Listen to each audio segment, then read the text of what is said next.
Hello everyone. So today is story 3. Today's story is the son of Abhimanyu. Yudhishthira had been crowned as monarch. Krishna said, "Now that my task is done, now that my dream has come true, I should begin to think of going back to Dwarka. It is ages since I left my home. Satyaki and I have forgotten what the city looks like. Please let us go back for a while at least. I must see my aged parents and all the others."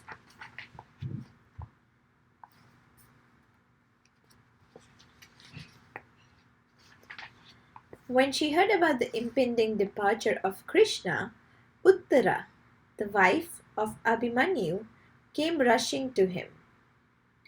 She fell at his feet and holding on to him sobbed out the words, "Krishna, Krishna, you are the Lord of the universe," says grandmother. "You are the only person who can help me. I am in great trouble. I am pursued by a powerful presence which is spitting fire all the time. I am not fond of this life of mine, which has lost all the meaning ever since that day when my Lord died on the battlefield," which is Abhimanyu. "Krishna, I am bearing the child of your Abhimanyu. The child is the only gift of the Pandavas to the throne of the Pauravas. I am afraid this fire will destroy my child. Please save it from death, Krishna." Krishna closed his eyes, and to his mind came the day when Aswathama sent his Brahmashirsha Astra. When he invoked it, the Brahmin had said, "Let the world be Pandavaless." Since he could not withdraw the Astra, Aswathama had aimed it at the unborn sons of the Pandavas. Krishna lifted up Uttara and said, "Do not weep, my child. I promise you, Abhimanyu will live again in you. I will stay here till your child is born. I am here to protect you. Do not worry any more about the fire which is threatening you and your son. I will take care of it." Krishna entered the womb of Uttara with the power of his Maya. He was there when the Astra entered her to destroy the unborn child. With his divine form, he fought the Astra and finally subdued it.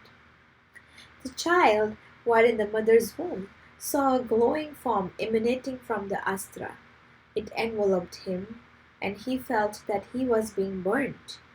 He then saw another form.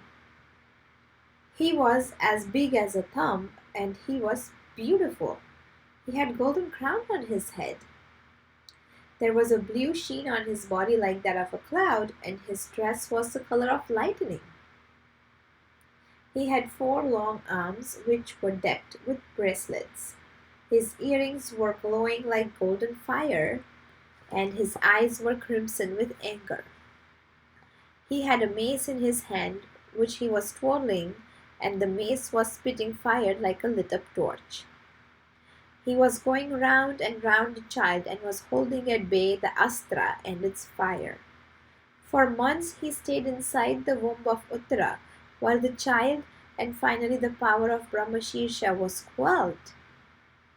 And even as the full grown child was looking, he vanished from his sight.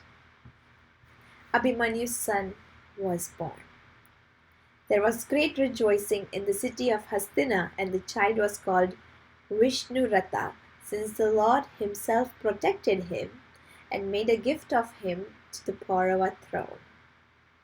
And Krishna called him Parikshit, because the child, even when he was in his mother's womb, used to look at the form of Vishnu and ask himself, "Who is this wonderful person dressed in yellow silk, wearing this lovely garland, with the gada in his hand, who is protecting me all the time? Who is he?" He had begun to question about the form of Lord even before he was born. Interesting, right? Okay, this was story 3. I'll see you again tomorrow with story 4. Bye until then.